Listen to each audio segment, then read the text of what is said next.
Hello, this is Jill from Baby Daisy Crafting. Thank you for joining me today.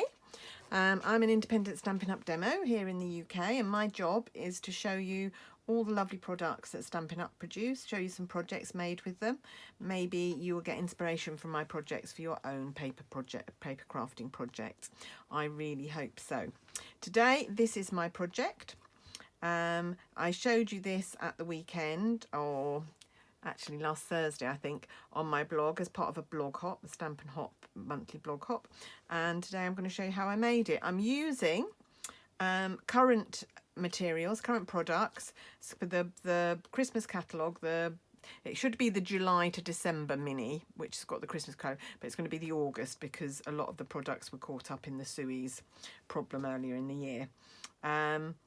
But I'm not using any new products. I have got a few in the house now because we were allowed to do a pre-order from the new Christmas catalogue, but I'm actually using current products. So I'm using Perfectly Plaid, which is on page 92, I think, of your annual catalogue, 93. So that one has been in the catalogue for quite a while. It comes with a matching, or you can get a matching tree punch that goes with it. I have used it quite a bit, but I'm using it again today. And then also my sentiment is from another current stamp set, which is this one, the Snowflake Wishes. And what I've done is I have cut Merry Christmas away from Snowflake Wishes 4A, and I just used the Merry Christmas, which I love. I love the font, I love the size, it's great, so I love that. But if you're going to do that, you do need to be very, very careful, a very, very sharp pair of scissors, and just make sure you cut really accurately because it's easy to cut off a bit doing that. So I'm not necessarily recommending it, but I love it. Okay, so let's get started making our card, little triptych of trees. So what we're going to do is start with the card base. I've already made my card base. This was a sheet of A4. There, I've cut it at 15 centimetres. I've then scored at 10.5 centimetres and made my card base. And then what I'm going to do is I'm going to stick a strip of pattern paper. Now this paper from a DSP pack, this is from a free pack. Actually, I didn't say that. I said I was using all current product, but actually I am using this paper, which is from, it's a free pack of paper that you can get with Celebration. It's our promotion where if you spend £45 you can choose a free product, and this is one of the products you can choose. Just give you a quick scooch at the papers themselves. Realised I've got it marked but wrongly. I've said it's from the mini, but it's not, it's from Celebration. So I like that in a sort of crumb cake. I love that one. Quite like the subtle deers on there. Quite like the snowflakes, although I'm not sure I do green snowflakes. Quite like that one though for sort of florally foliagey things. Quite like the red and white snowflakes. I like that as well. Doesn't necessarily have to be Christmas. That one doesn't have to be Christmas. Very, very neutral background. That's very Christmassy. I love that one. Not keen. This is the only one I'm not terribly keen on, but I'm sure I'll find a use for it. So yeah, so that's called Peaceful Prints, and it's available free in the Celebration catalogue. So from August you'll be able to order that if you spend over £45. So I've cut a strip of this paper. So this one, I didn't show you the reverse, did I? So this one's got a lovely spotty pattern on the back. This is my favourite from the pack actually. And then all these trees on the front. And I thought as it's got trees, it's very appropriate for us. Just going to tell you how wide my strip is. It's just over 6 centimetres. The reason being I wanted there to be 3 full trees, so it doesn't have to be exactly that. What you want is for your tree to fit onto your strip, and for mine it does. So what we're going to do is I'm going to trim this down a little bit. Just grab some scissors. I'm going to let it overlap a bit so I can trim the edges after I've stuck it. And I'm just going to stick that fairly centrally on my card and hopefully straight. Don't always get things straight. I find it very difficult sometimes working on camera if I can't get my head directly over the project, and I sometimes find I did a project the other day where I glued 4 little squares on, and I found out afterwards they were really wonky, but it's because I can't get my head directly over the project as I would if I was crafting. If I was crafting on my own now, I would bring that down right down here to work on it right by me, but I can't do that obviously because I want to stay on camera. Right, so I'm gluing this across. The previous card that I showed you, I used a piece of paper from a pack that's coming back from last year. It was called Heartwarming Hugs, and I've used one that is in Mossy Meadow and Pear Pizzazz, I think those colours are, and it had some real red in it, those papers as well. That particular paper didn't, but most of the pack does. It's really nice, got some really nice patterns in it, and I'd got a bit left over from last year, so I used that. But now that I've got this new paper, I thought I'd give this a try, and like I say, because it's got trees on it, it makes it quite appropriate for our design today. So there we are. So yeah, that's a tip for me when you're crafting. Is that straight? Maybe, can't tell. I think if I had a chance I might straighten it up a bit, but I don't know that it's gonna. Oh, it might do. Oh no, it's not. I'm gonna ruin it. I'm gonna leave it. There we go. Right, okay, so trees. Let's do our trees. Piece of cardstock, pieces of cardstock. So I've got this stamp, which is the twiggy one. You can do an infill as well with it. I don't tend to use that one. I don't know. I just like it bare, really. Looks a bit like a Christmas tree after Christmas Day has hit, doesn't it? And so I'm going to do one in Evening Evergreen. So quite a dark green. And then I'm going to clean off my stamp. And I'm going to do another one in Garden Green. So that will be slightly lighter than the Evening Evergreen. That's a lighter green.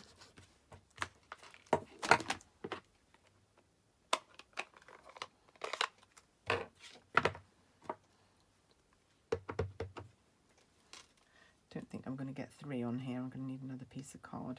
There we go. So that's Garden Green. And then I'm going to do another one. Luckily I've got another piece of cardstock here. Just handy. And I'm going to stamp this one off. Find a bit of scrap paper. Stamp it off. So we're going to get a lighter green again. So we've got 3 shades. Oh, that's gone very light. Don't quite want it that light. I'm going to try again. Just stamp it lightly. That's a bit better, yeah. So I've got 3 shades of green there. And then I'm just going to take my punch and punch these out. So just line your punch up. Look at where the trunk is. Look at where the top of the tree is. Check the branches and punch. So that's that one. I do love a punch. Just makes crafting so quick and easy. And this is a really nice Christmas tree punch, actually. It's one of my favourite. We've had Christmas punches before, but this is actually my favourite one. It's a nice size. I like the fact that it's got zigzaggy sides. I like everything about it, actually. Right, so that is going to go onto our panel. Well, those are going to go onto our panel. So we're going to do the dark one there. Dark one there, dark garden green there, and the lighter stamped one there, like so. So just bring in some dimensionals, and I'm just going to cut a few so that I can get them onto the trunk of the trees, because they're too big, but I don't want the, might even still be too big. I don't want the trunks of the trees to sag. I'm just going to cut them slightly smaller. All of these pieces that I cut, all the little pieces that are left over, get used. I never waste any of my dimensionals, so I cut them down, but every last little bit gets used. I'm sure you're the same.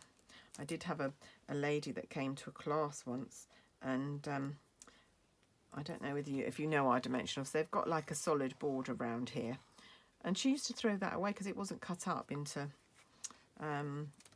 shape. She used to throw that away. I was horrified. You can cut that up and use that as dimensionals. Don't throw it away.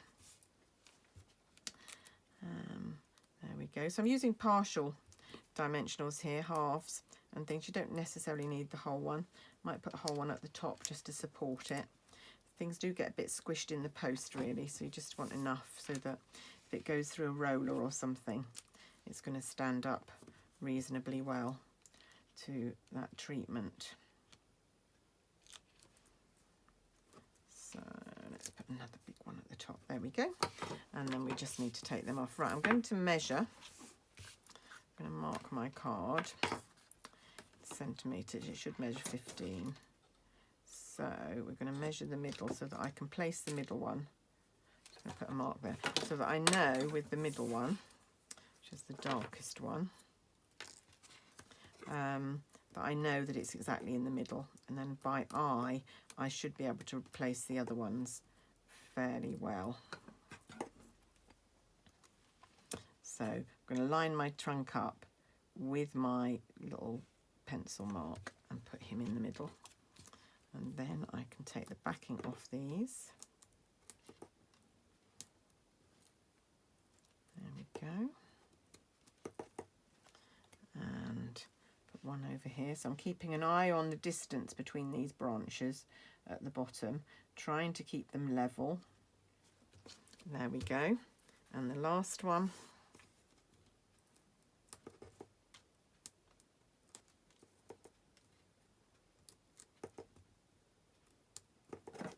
Take all those layers off. Get rid of all these backings, because otherwise I'll end up with them sticking to my clothes. End up going shopping with bits of dimensional stuck to me. And again, making sure that this distance is the same as that one, and that this is straight and at the same level. There we go. Right, now then, on my other card, which now I don't know what I've done with, oh, here it is, buried underneath. I put 2 red strips, which tied in with the red of the tree. Obviously, I've got no red on my card this time, so what I'm going to do is I'm going to do 2 gold strips. So just bring a little bit of glitz to it. And rub out my pencil mark now. So I'm just going to cut 2 little strips of gold. So I'm going to place my card in here, hoping it's straight, which it may not be, so I might just trim off that first little bit, because I'm not sure that was absolutely straight. No, it wasn't. So I might just get rid of that bit. I don't often get rid of it, but I'm just getting rid of that little bit. And what I'm going to do is I'm going to bring this to 3 millimeters. So you need good eyesight to line that up with 3 millimeters. You can check down here that it's lined up as well. And then you can cut, and you should get a nice little thin strip like that. And then again, line it up at 3. Line it up at 3. Hold it down and cut. And there we go. And then those are just going to go there. And I think that adds something. I think that just adds a little bit of something to the card, just to have a little bit of glitzy gold on there. Green and gold, I quite like that combination for Christmas. Right, what I'm going to do is I'm going to put a little bit of Tombow on here, and I'm going to apply it with a cocktail stick, because I want a little tiny amount along here. I don't want it oozing out, so I can control it really well. There are some fine tip glue applicators you could use. You can buy them on Amazon. I've got some that I use quite a lot when I'm quilling, but I also use this method, and I don't want to encourage you to have to spend more money than you need to, so I show you the method that is probably the least costly and the easiest to get hold of. So I'm leaving a gap. I mean, you could butt it right up against the green. I'm leaving a gap because I quite like that white showing, but you don't have to do that. You can alter these designs however you feel is right. Do your own thing. I quite often start with a design that I've seen on Pinterest, and by the time I've made it, it bears very little relation to the pin that I've seen. So I do try and give credit if I do that, but sometimes I just see a pin, think, oh, that's nice, and then it plays around in my mind, and then I completely forget I can't find it again, and I can't credit the person. I always say I've seen it on a pin on Pinterest, but very difficult. So many gorgeous samples on Pinterest. I could lose myself for days on there just looking at samples. Right, there we go. And the last thing we're going to do is we're going to take the Merry Christmas and we're going to use... Now, if I'd thought about it, I might have done this in gold. I might have embossed it in gold, but I haven't thought about it, and I don't really want to be embossing once I've added all this stuff to my card because I think it might warp and spoil it. So I'm going to go with what I originally thought and use Garden Green. It's not a colour I use an awful lot, but I quite liked it for this project. So I'm going to get my head over this. I know I've said I can't do this, but I'm just going to try and get my head over this so I can just check it straight. Hoping that that is straight. Oh, not bad. And there we have it. The other version of our triptych of Christmas cards.